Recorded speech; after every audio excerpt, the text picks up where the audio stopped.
പ്രസാദ്, ഇപ്പോൾ വലിയ കടക്കെണിയിലേക്കാണ് പുതിയ സർക്കാർ അധികാരത്തിലേക്ക് വന്നിരിക്കുന്നത്. അതിൽ ട്രഷറി വലിയ പ്രതിസന്ധിയിലൂടെ കടന്നു പോകുന്നു.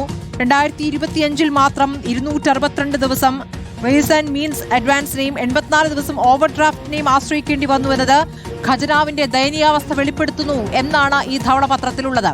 അപ്പോൾ കടുത്ത സാമ്പത്തിക പ്രതിസന്ധി, ആ പ്രതിസന്ധിയിലേക്ക് നയിച്ച കാരണങ്ങളടക്കം ഈ ധവളപത്രത്തിൽ വിശദമായി പറയുന്നു.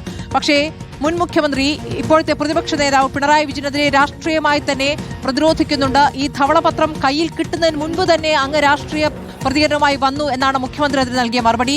മുൻ ധനമന്ത്രിയും ചില പ്രതികരണങ്ങൾ നടത്തുന്നു. അപ്പോൾ ഇതിൽ എന്തൊക്കെ പിഴവുകൾ ചൂണ്ടിക്കാണിക്കപ്പെടുന്നു, അതിനുള്ള മറുപടി ഇപ്പോഴത്തെ പ്രതിപക്ഷത്തിന് നൽകാൻ കഴിയുന്നുണ്ടോ? സ്മൃതി, ഇത്തവണ അധികാരത്തിലേറിയ UDF സർക്കാരിന്റെ ഏറ്റവും പ്രധാനപ്പെട്ട കാര്യം നിലവിലുള്ള സാമ്പത്തിക സ്ഥിതി അത് നാട്ടുകാരെ അറിയിക്കുക എന്നുള്ളതാണ്. അതിന്റെ ഭാഗമായി തന്നെയാണ് സർക്കാർ അധികാരത്തിലേറിയതിന് പിന്നാലെ തന്നെ ധവളപത്രം പുറത്തിറക്കാനുള്ള തീരുമാനത്തിലേക്ക് സർക്കാർ മുന്നോട്ട് പോവുകയും ചെയ്ത്. അതുകൊണ്ട് ഇപ്പോൾ എത്രയാണ് സംസ്ഥാനത്തിന്റെ കടം എന്ന് മുഴുവൻ ആളുകളും അറിഞ്ഞു കഴിഞ്ഞു. അത് 5 ലക്ഷം കോടി രൂപയാണ്. ഇത് മറ്റു തരത്തിൽ നമുക്ക് പറയേണ്ടി വരും. അതായത് 1957 സംസ്ഥാനത്ത് സർക്കാർ രൂപീകൃതമായ ശേഷം അല്ലെങ്കിൽ സംസ്ഥാനം രൂപീകൃതമായതിനു ശേഷം 2016 UDF സർക്കാർ ഇറങ്ങിപ്പോകുമ്പോൾ, അതായത് പിണറായി വിജയൻ സർക്കാർ, ഒന്നാം പിണറായി സർക്കാർ തുടങ്ങുന്നതിന് മുമ്പ്, ഈ 10 വർഷം തുടങ്ങുന്നതിന് മുമ്പ് 2016 1.5 ലക്ഷം കോടി രൂപ, അതായത് 1.5 ലക്ഷം കോടി രൂപയായിരുന്നു അന്നത്തെ കടമെങ്കിൽ 10 വർഷത്തിനിപ്പുറം രണ്ടാം പിണറായി സർക്കാർ പൂർത്തിയാകുമ്പോൾ അത് 5 ലക്ഷം കോടിയായി മാറുന്നു എന്നതാണ്. അതായത് ഈ 10 വർഷ കാലയളവിൽ മാത്രം 3.5 ലക്ഷം കോടി രൂപയുടെ ബാധ്യത സംസ്ഥാനത്തിനുണ്ടായിരുന്നു.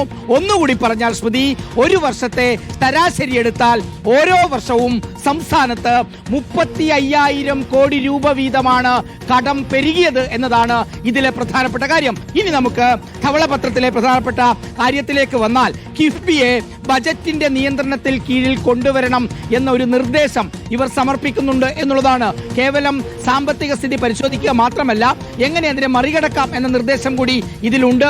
അതിൽ രാഷ്ട്രീയമായി എന്ത് തീരുമാനം കോൺഗ്രസും UDF എടുക്കും എന്നുള്ളത് തന്നെയാണ്. ആ കിഫ്ബിയെ ബജറ്റ് നിയന്ത്രണത്തിൽ കൊണ്ടുവരുന്നതിനൊപ്പം CAGയുടെ പെർഫോമൻസ് ഓഡിറ്റ് ഉടൻ തുടങ്ങേണ്ടതുണ്ട് എന്ന പ്രധാനപ്പെട്ട ഒരു നിർദ്ദേശം കൂടി അവർ സമർപ്പിക്കുകയാണ്.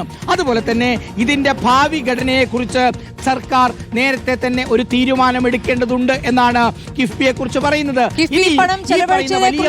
ചില വിമർശനങ്ങളുണ്ടല്ലോ, ചില ജില്ലകളിലേക്ക് മാത്രമായി അത് ചുരുങ്ങുന്നു.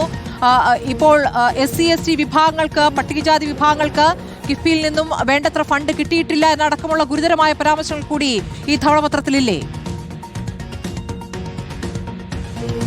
ഉറപ്പായും സ്മൃതി, അത് തന്നെയാണ്. അതായത് കിഫ്ബി പരിശോധിച്ച് നോക്കുന്ന സമയത്ത് ആകെ ചെലവാക്കിയതിൽ 20% തുക കിട്ടിയിരിക്കുന്നത് കണ്ണൂർ ജില്ലയ്ക്കാണ് എന്ന് കണക്കുകൾ സഹിതം ഇതിനകത്ത് പറയുന്നു എന്നുള്ളതാണ്. 20% എന്ന് പറയുന്നത് ബാക്കിയുള്ള 80% കൊണ്ടാണ് ബാക്കിയുള്ള 13 ജില്ലകൾക്കും വേണ്ടി വിതരണം ചെയ്തത് എന്നുള്ളതുണ്ട്. വലിയ സാമ്പത്തിക ബാധ്യത സംസ്ഥാനത്തിനുണ്ട്.